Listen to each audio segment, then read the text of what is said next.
Bon, ce qui est intéressant ici dans Photoshop, c'est la palette des calques. Vous avez l'image d'arrière-plan qui est vraiment indépendante des objets 3D qui ont été rendus, comme vous voyez. Ça, c'est intéressant. Ça veut dire que si on doit faire une correction couleur ou netteté sur un des deux, on va pouvoir le faire facilement. Mais alors, il y a ce groupe de calques avec les calques supplémentaires. Et là, vous avez notamment le masque de sélection de matière qui va vous permettre, avec la baguette magique, d'aller sélectionner les matières similaires. Baguette magique de Photoshop est dans les options en décochant pixels contigus. Ok. Si vous cliquez sur une des couleurs, bah, ça sélectionne toutes les couleurs identiques dans l'image. Bon, il s'est un peu planté là. Il s'est un peu planté parce que j'ai mal fait les choses au niveau de l'occurrence des objets. C'est pas grave, avec le lasso, je vais aller enlever ça. Et baguette magique, je vais aller ajouter avec Shift ça et ça. Voilà. J'ai fait un rendu très rapide, hein, il est moche, hein, c'est pixelisé, hein, on est d'accord, mais c'était pour la démo pour que ça aille vite. Donc grâce à ça, au masque de sélection de matière, j'ai réussi donc à sélectionner les bords d'assiette et on va pouvoir éventuellement bien transformer ceci. Clic droit en un objet dynamique, convertir en objet dynamique, et par exemple aller mettre de la netteté, filtre, renforcement, accentuation. Ok, donc un filtre de netteté par exemple, pour aller régler la netteté de cette partie-là, voilà.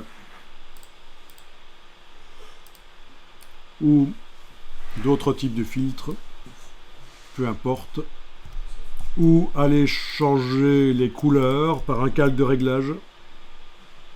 Bon, ça devient du Photoshop, et en principe, vous n'êtes pas trop mauvais là-dedans. Ce qui est intéressant de constater, c'est donc que vous avez la possibilité de faire de la post-production dans Photoshop.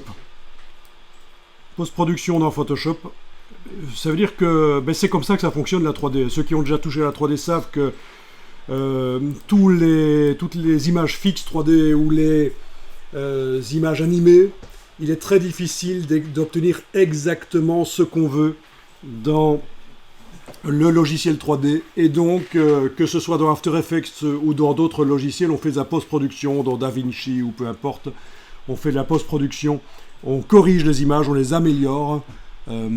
Voilà, et ça peut donc être fait dans Photoshop.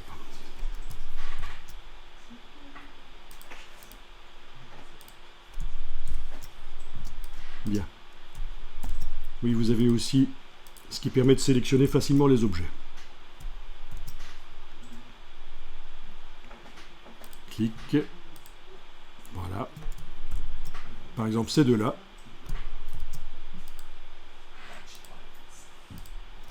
Je vais créer un calque de réglage pour modifier ces deux objets seulement.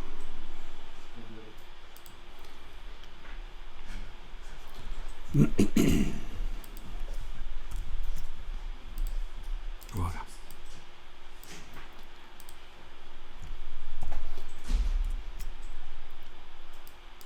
Et parmi les calques supplémentaires, vous en avez un qui montre des informations de profondeur. Mais on n'a pas un objet qui est assez ils sont tous un peu à la même distance finalement dans notre scène 3D, là, les objets.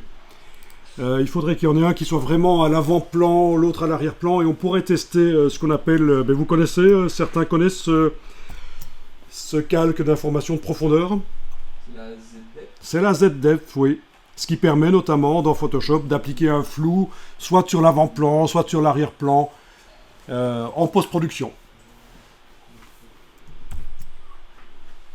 Mais on retouchera à ça plus tard. Donc l'essentiel c'était de voir que dans un rendu Photoshop, vous avez ces calques qui permettent de faire rapidement des sélections facilement sur les matières. Et encore une fois, la matière ici, j'ai un peu foiré le truc sur mes deux objets qui n'étaient pas des occurrences dans Dimension. Mais bon, malgré tout, on arrive à sélectionner. Vous avez vu.